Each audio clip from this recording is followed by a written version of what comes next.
Welcome to the Post-Purchase Pro Podcast. This is the only podcast that dives deep into post-purchase marketing to help Amazon sellers increase sales, ranking, reviews, and profits. It's everything that happens after the initial sale that makes a difference. We call this the back end. And the back end it is again. Welcome back, Seth. Long time no see. Welcome to another episode of the Post-Purchase Podcast. I'm one of your hosts, Sean Hart. That's Seth Stevens. He's a legend in his own mind. Seth, this is our second production today, and I guarantee it's going to be your favorite because we have a special guest, don't we, buddy? Yeah, Sean, every time we refresh the camera, you just look younger, my friend. So I'm getting pretty excited today to bring on a very special guest. And I'm most excited because before the show, he says, you can literally ask me anything. I'm down for it. So, Sean, let's bring in our special guest, Nick Panev, who co-founded Xtreme Power Brands in 2010, which is a private label supplement development company, and then rebranded into Xtreme Power Brands, and now is a service agency for e-commerce sellers. Nick, welcome to the show. Hey guys, just on time. I just posted on LinkedIn and Facebook, so perfect timing. But you lied to me. You told me I have 1 minute. I had only 30 seconds. Okay, 30 seconds countdown. I guess you're right. Sorry about that. So yes, Nick, this has been a long time coming. You and I have been going back and forth on email. We know a lot of the same people in the industry, and we know a lot of different people in the industry. So it's been a pleasure to get to know you a little bit through email. So I'm so looking forward to today's interview. And we're going to really unpack Hello Tax. But before we do, I want you to tell me a little bit of history. Who is Nick from House Panev, and why did you start your business? Tell me a little bit of history and why you created your company. Yeah, to be honest, I mean, I never plan anything. I'm like that. I mean, I just go with the flow. But when I see something, I go straight.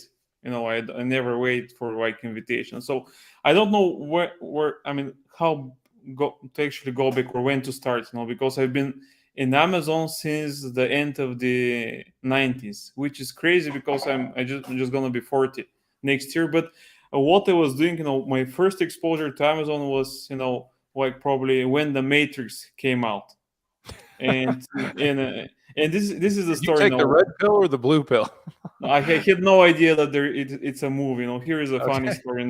One of my friends, his father was filthy rich. He had like a debit card, credit card back then in Bulgaria, which was really rare. At the end of the 90s, and we ordered some stuff with his card over Amazon. And they delivered that in Bulgaria. And one of the things that we ordered was like some soundtrack Matrix. And you know what? I mean, the music was great. And one guy told me, okay, man, do you know that there is actually a movie called Matrix? I have no idea, But so we got the soundtrack because it was on the first page of Amazon. And then we understood that there is a movie. But the reason why we're ordering stuff is because it was hard to get like Nike, all this like shoes in Europe. So what we're doing, we're buying them there and we're reselling them like crazy.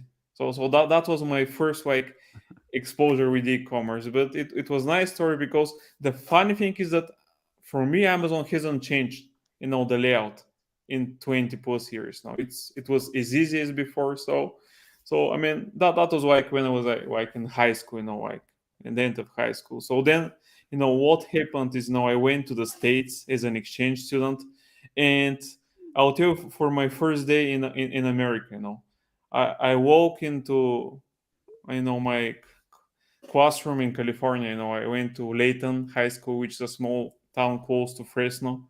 Okay. And it was September 11th, 01. Oh my gosh! No kidding. No kidding. I'm joking. I have pictures with the Twin Towers like a week earlier, in Europe, because we have the orientation there for all the exchange students, and then we went to California. So my first day in school was September 11th. Wow. So and we watched the Twin Towers, and all this stuff. But anyways, I mean, what I liked back then is that how United got everybody after the attacks, which obviously it was crazy for everybody, but and this is something that I liked in school, the rallies on Friday. So these are things that you don't have in Europe. I know people, I actually spoke on Kevin King's podcast like AMPM like 2 months ago, and we spoke about it, and he told me that Back then, people were more united. Right now, they're very, everybody's like Republican, Democrat, or that's why I never vote. I don't care for politics. But long story short is, that was my exposure to the USA, and what happened there, I got like a scholarship. I went to university, but what happened is my girlfriend, she got her visa application refused 3 times. So what I did, I just skipped and went back to Bulgaria without telling anybody, my Wow. parents. You And know what, Nick, this reminds me of, and I'm just going to put this out there in the public. One of my favorite movies is Wolf of Wall Street. And when you say my first day in school was September 11th, 2001, it reminds me of when, Jordan Belfort says, my first day on Wall Street became known as Black Monday. Isn't that kind of funny, Seth? yeah. Yeah, when everything blows up on your very first day, it kind of sets the stage, Nick. So every day after your first day in America was probably a better day than your first day, right? Yeah, I mean, but see, I'm very resilient. Things happen, but it doesn't need. I mean, I guess I try not to change. So, what can I tell you? I usually try to make decisions better or good. It doesn't matter. I'm just like that. I mean, it's better to make a decision rather than wonder if it's good or bad decision. So that's what happened. With my story in the States. Even though I had scholarship, I didn't finish the university, but I don't regret that because see, we're married after 20 years, so it was a good call. So, Oh, so, okay. anyways, I mean, and then I came back to Bulgaria. I didn't tell my parents. I even went to live in France for a few months. Then went back to one of the resorts in Bulgaria, and eventually told my parents that I'm in Bulgaria. I made up some story, but anyways, no. So where's home now? Where are you calling in Home, from? yeah, I mean, home right now. It's in the winter. It's Sofia, which is the capital. In the summer, is the Black Sea because we have a spot on the beach and we spend the summer there. So that's beach in the summer. Obviously, kids need to go to school. I don't agree that they need to go to school, but it's not my call. My wife doesn't agree with me. So, Well, if you want to be a happy man, you have to listen to your wife. I learned yeah, a long man. time ago, you can either be right or you can be happy. You can't be both. Yeah, and I'll tell you a funny story. What my father told me. There is two types of like husbands. The first guys, they listen to their wives. The second type, they pretend that they don't listen. They listen to their wives. So, Yeah, can you relate, Seth? So, for Seth, he has a wonderful marriage. Seth definitely wears the pants in his marriage. She just tells him which pair to put on, right, Seth? Oh man, that's funny. If you're not in one of those two camps, I bet you're divorced. So Exactly. so Nick, let's jump right into it today for all of our Amazon folks out there. What are you seeing out there as like the toughest barrier in the e-commerce Amazon landscape right now for sellers to overcome? I mean, probably the hardest part is that it's much more competitive. It's still early, but not everywhere. And that's actually discussion that I have all the time. And this goes back to what I was doing before. But most people go for the most competitive markets, most competitive niches, and this is probably a mistake because a lot of people are making a lot of money. It doesn't mean that you're gonna do the same. So a lot of people are underestimating like small markets, niches, countries which are underdeveloped. And when you combine small markets and like small niches, you can actually make more profit, and profit is what is more important than the revenue. I know that from experience because after I came back to Bulgaria, I work for a company like an outsourced company for an American company. I'm sure you guys know GoDaddy, Rackspace. So the company that I work for was one of their competitors, and they had an office in Sofia. I worked there for 5 years, and I worked the red eye shift from 10 p.m. to 7 a.m. That was from 2005 to 2010. And when I started, they told me, okay, Nick, nobody has worked this shift for more than 3 months. And I worked that for 5 years. Well, Yeah, they'd never met Nick yet, right? yeah, but I was making so much money for Bulgarian standard that it's crazy. I was making $5,000 per month from commission. And Holy just smokes. just to give you like an example, right now in 2022, the minimum salary they just increased that, it's like 400 euro. Oh, wow. So 17 years ago, when I was 23, I was making 5,000 per month, because it was pure game, 10% commission. And when I saw the US sales guys, and they told me, okay, we're making 20K, 30K. Why, this was like the sales, so they were doing like 2-3K. I said, okay, man, I want to do that. And my girlfriend back then told me that I was having dreams, dedicated servers, web hosting, domain name. That's what we were selling. So I saw the goal and I went after it. But this is one reason why I stayed there for such a long time. The other reason is that I have never had issues with sleeping, changing schedule. Monday till Friday, I was sleeping during the day, and then in the weekend I was sleeping like a baby during the night. So I never had issues with the sleep. So that's one of the reasons, why I did it for such a long time. But I'm gonna tell you why actually I'm gonna transition to the e-commerce part. So what happened? We have a saying in Bulgaria, too much good is never good. So what happened? Too much good is never good. Exactly. And we also have the other part of the moral is, and too much bad is never bad. So the first part of the moral is that everything was good, where I was making a lot of money. I got like an apartment, all this stuff. And then, the company got acquired. So regardless of that I was like the top sales guy for like 4 years in a row, they just closed the whole office. The new company didn't want any outsourcing office. So from doing 5K, I went to zero. And like I said, usually one bad thing happens after the other. My wife got pregnant. Okay, that's one thing. So Then, that's the silver lining and all that, right? exactly. Let me stop you and ask you just for a moment, Nick. I know you've been in the game for a long time. You work with a lot of sellers, a lot of influencers, and content creators. Right now, for starting 2023, where do you see where most Amazon sellers, are getting things wrong, in your opinion? I don't think. I mean, probably the one thing they're getting wrong is that they feel when everything is slowing down, we need to slow down as well. And this actually very bad, because I've been making the most money in recessions, and the reason for that is because, like Warren Buffett, now when do you buy? When there is blood on the streets. So when do you actually expand? When the other guys are not expanding because they're scared. So obviously now you need to make the move, because obviously this is not good, but a lot of companies are actually firing people. A lot of companies are actually investing less, and this is when you should make the move. For example, if you're selling in the USA, what should you do? Go to Europe. But Europe is hard. Of course it's hard. I mean, we have so many countries, but if you know the right guys, they can help you out. And I have these discussions daily with companies now. Okay. And the good thing is that I know everybody, we're even building like a solution where you come to one person, one company, and the company deals with everything that you need to do for Europe.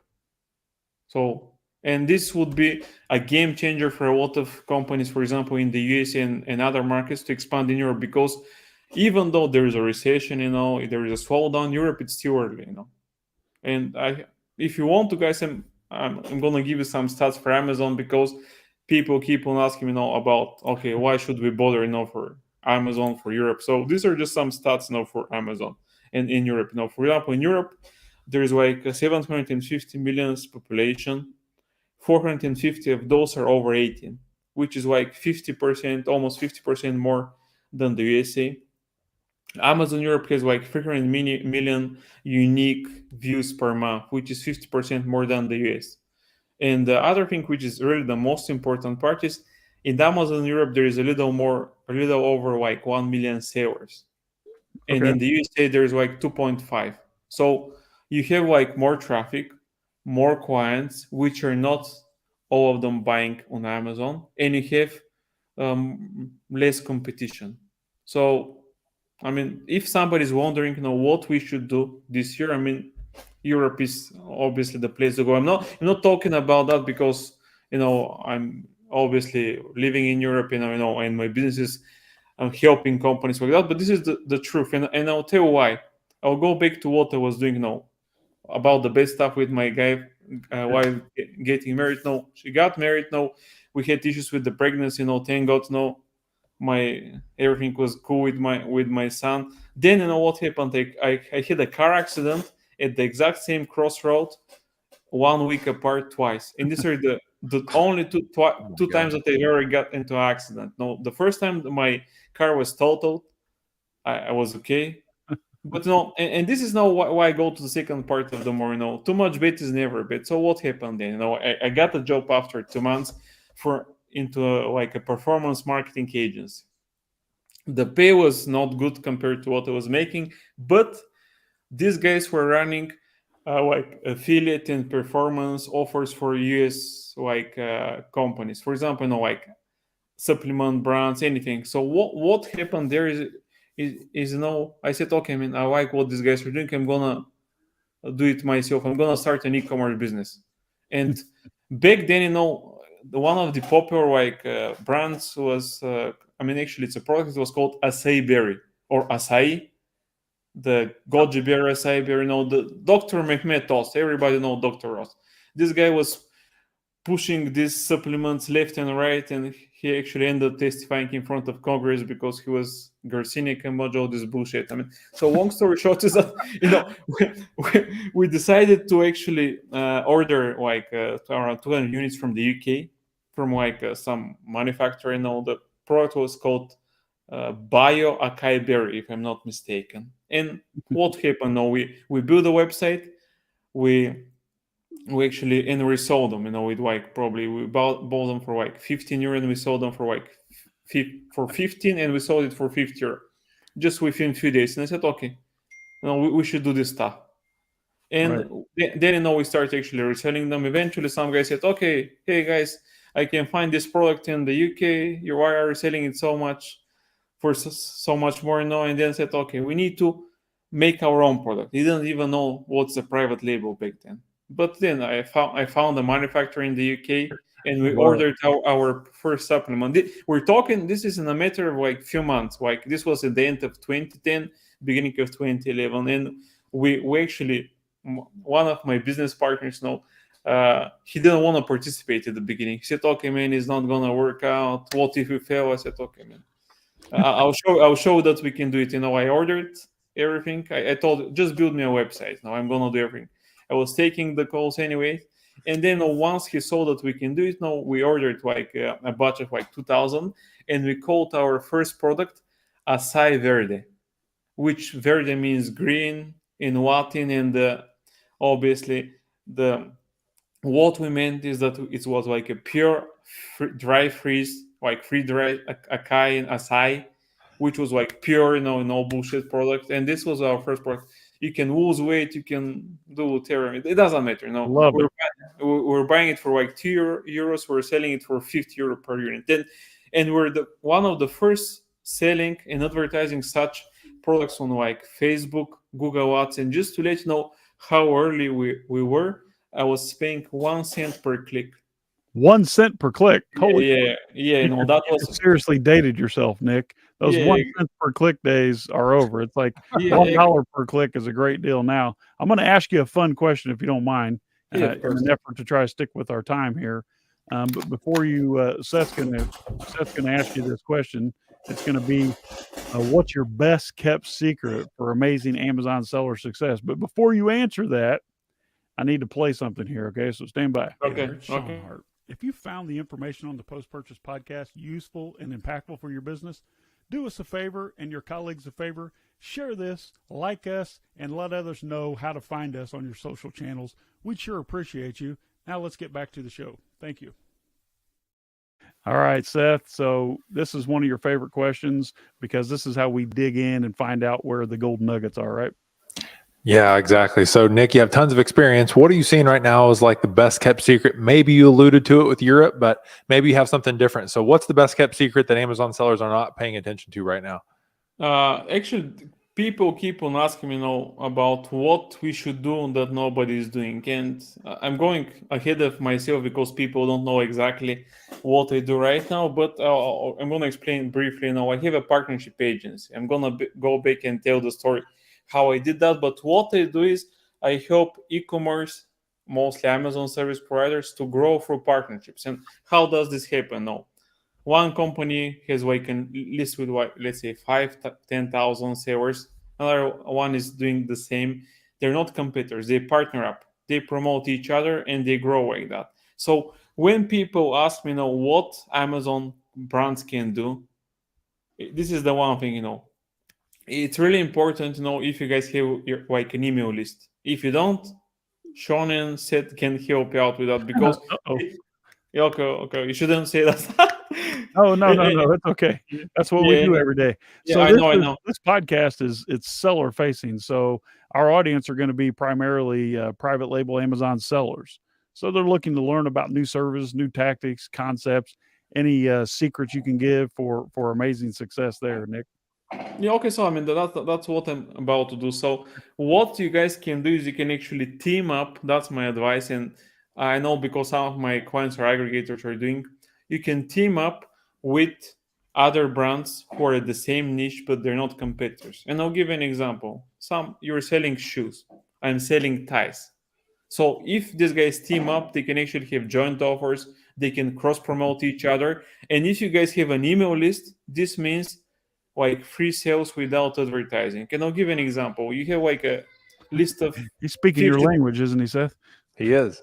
Yeah, I think we discussed that with you guys, but people keep on asking me because how can brands do partnerships, and this is one way. You guys have like an email list of clients. Your partner have an email list of, let's say, 50,000 clients. So you sell shoes, they sell ties or whatever, some complementary products. So what you guys can do is you can actually cross promote with each other. They can promote your product to their audience or their email list. You make sales, vice versa. You can do that for them. If it works well, you can do like joint campaigns and you can cross promote each other. And this is, you don't pay PPC, you don't pay anything, and a lot of companies are not fully using this email list and all that. And I'm mentioning that because in my supplement business, eventually we had 500,000 email contacts. These are your past customers, right? Exactly. You probably don't realize this, Nick, but within what we do with Post-Purchase Pro, we have something called Audience Alliance that allows our clients to create an alliance where they cross-promote, and their account manager handles all that for them. It's crazy, isn't it, that you brought that up? Yeah, man, I didn't know that, but you guys have like the cool. This is actually the key for now because when PPC is going up, when all these traditional ways of advertising are just too expensive, so you should look for like alternatives. Like Einstein. What Einstein said. No, you cannot do the same shit over and over again and expect different results. So obviously you need to be different. And this is what I don't think that was the quote verbatim, but that's close enough. I know. I made it on purpose, but I'm sure he would approve. Yes, he would approve and probably get a laugh out of that too. Seth, I know you have another question coming up, don't you? Yeah. So Nick, you have an agency. You work with predominantly service providers, right? You don't really work with sellers so much. Yeah, no. I mean, sellers. I help out sellers for free. And you help all sellers for free. Okay. So when you're going to help a seller, because that's who's listening to the podcast is on the seller side, have you ever helped a seller and like walk them through a particular process, or do you have a case study of a win that you helped a seller get and what that looked like? Yeah, exactly. I'll tell you exactly what they do. A seller comes to me, and I have partners everywhere. I have clients all over the world, but I guess my expertise in Europe because I've been selling there. Tax is my first client, my first partner. They gave me the idea for the agency. So what they do is they help companies to expand in Europe. I can help them in other markets, but Europe is my specialty. So let's say all the time I speak with sellers, they come to me and they told me, okay, Nick, it's so hard for Europe. How can you help us out? And I tell them, and I tell them, okay, this partner, this client tax. We're gonna set up the VAT for you. But don't listen to Amazon. Amazon is going to tell you, do the pony you. We're going to charge all these fees. This is not the smart way. So I'm trying to tell them the easiest way how to expand in Europe, to write the action plan. And then I don't just tell them, okay, go and search it yourself. I have the partners that we can do it for you. And I tell them, okay, And most of the time, people don't know what they need. So I have like the keys. No, do you have a product? If you don't have a product, no, I have these partners. They're gonna help you out, do the research, see if your product is a good fit for Europe. If not, they can help you out find the product. Do you have a partner who is sourcing your product? If not, I have few guys. Do you have somebody who can move your product from China or whatever to Europe? If not, I have a guy who can do that. Do you have somebody who can import your product to Europe? No worries. I have the custom. So I have everybody who can help you out. So this is what we have been doing so far. So when somebody comes to me, I connect them with anything that they might need. And sometimes I connect them with people that they need, but they don't know, because I know what you need for Europe. So the only change is that right now we're talking about multiple partners. It's not just one place which covers that. So the goal for this year is that we're going to do it with one-stop shop. You come to one company and we set up everything. We set up anything. So that's the way. This is how we have been doing it. It works well because sellers are so happy that I save them time and money for looking for like alternatives, and sometimes they cannot even find such. So they're telling me, okay, and we're so thank you for helping us. I'm not sure what's going to happen, but we're going to go with you because everybody else is just trying to sell their service and they don't help us out with anything else. Which, even if competitors are listening, if you guys do like make the extra step and help out without expecting anything, that would be good for the seller. That would be good for you in the long term. Nick, I have to admit, you are, since I've gotten to know you a little bit better through email mainly, you are the ultimate connector, and you're not afraid to share those connections. And where a lot of folks get this wrong in our industry, unfortunately, it's like, okay, I'm going to do this, but what's in it for me? I think you just give selflessly, and it comes through in the way that you make these introductions. So I definitely appreciate that. So when it comes to Hello Tax or what you're doing over there for other sellers, if you could identify, who would you say would be the perfect client for you? Amazon sellers are the perfect clients because I think you guys did not know that, but I never sold on Amazon. So I never sold on Amazon because Amazon, we actually need to cut our price by 50% to sell on Amazon, and we're making so much profit off Amazon that we didn't care for Amazon. But for Hello Tax, I was a client of them when I sold my business, and the founders are ex-Amazon sellers. So the company was built by Amazon sellers to help out Amazon and other e-commerce sellers with the VAT compliance. So our ideal client is an Amazon or any e-commerce seller wanting to go to Europe. We have like 2,000 paid clients. We have like 15,000 subscribers, and 90% of those are Amazon sellers. Well, Seth, we're quickly running out of time. So you want to talk about something here? See what Nick has prepared? Yeah, Nick. So your perfect client is our audience. Our audience is predominantly Amazon sellers building their brands, looking for that next growth win. So it sounds like it's a perfect fit. So do you have any special offer that you can offer the audience, or any place where they should go to find out more about what they can do to get involved with you? Yeah, we have a special offer for post-purchase pro, 15% off what we do. But probably the biggest offer is, if you come to me, you wouldn't need anything else after that. Last week I spoke with Don Hennick. I'm sure you guys know him. Yes, Don of Hennick. course we know Don. And don't message me, Hennick, I'm gonna go to a boat trip in the Adriatic. Do you know somebody? Of course, I have a few guys who actually are into yachting. So even if you want to go on vacation, we can talk. If you want to expand your business, we can help out as well. So I can connect you with everybody. So what I promise you, I'm gonna give you I'll advise you. We don't charge anything for that. But to be honest, I like what I'm doing. So I'm gonna not only just try to get you as a client, but I'm gonna give you the overview of what you should do, who you should talk, and of course, if you want to make the next step, we're going to help out and you're going to get a good deal.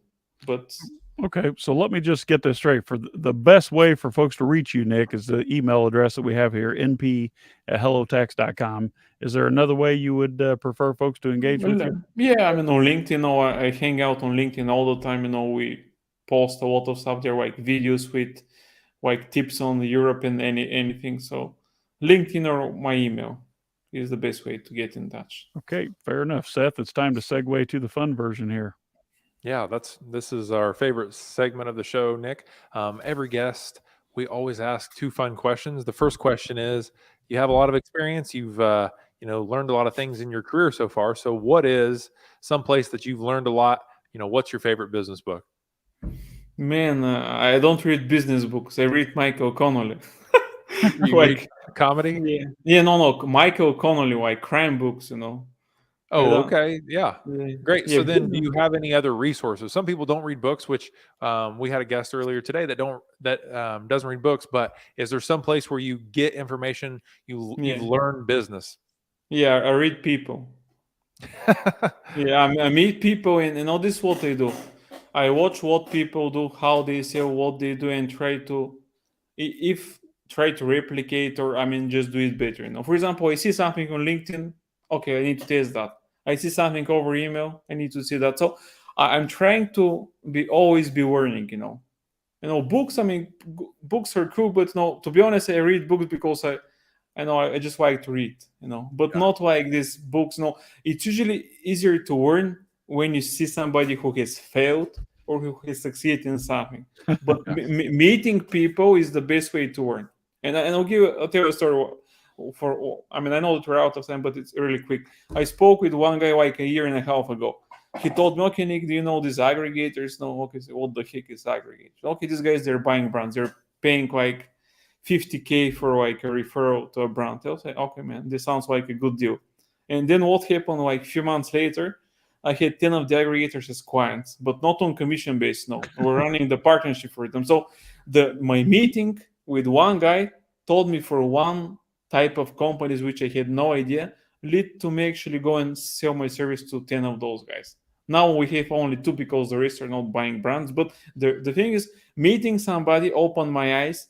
I took the opportunity. I made some money. We helped some companies. We're still helping some of those. So that's why I think meeting people is how you learn, new stuff.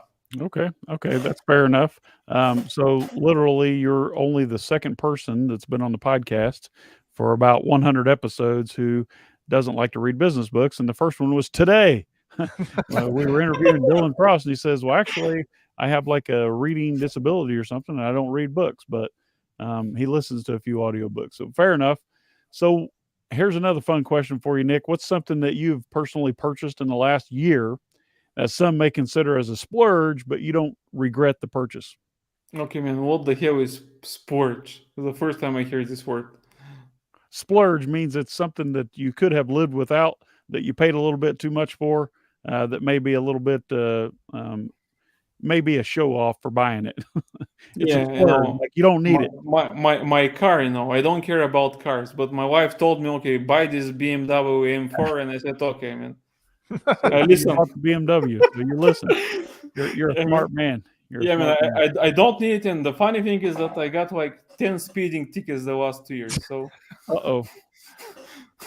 Well, so Too fast. yeah, man. final question, Nick. If there's one thing you want people to leave here with, or one idea to leave with before we wrap, what would that be? Meet people, even if you don't need to, try to meet more people. You have no idea what you're missing, I meet people all the time. And that's why I read books just for fun, because if you meet people, you read like the completion of the book. You don't just read like the action point. You see what people are doing, and sometimes some people are jerks, some people are cool, some people are actually great, but it's all Well, fun at the end, and you learn some stuff. So just so meet more people.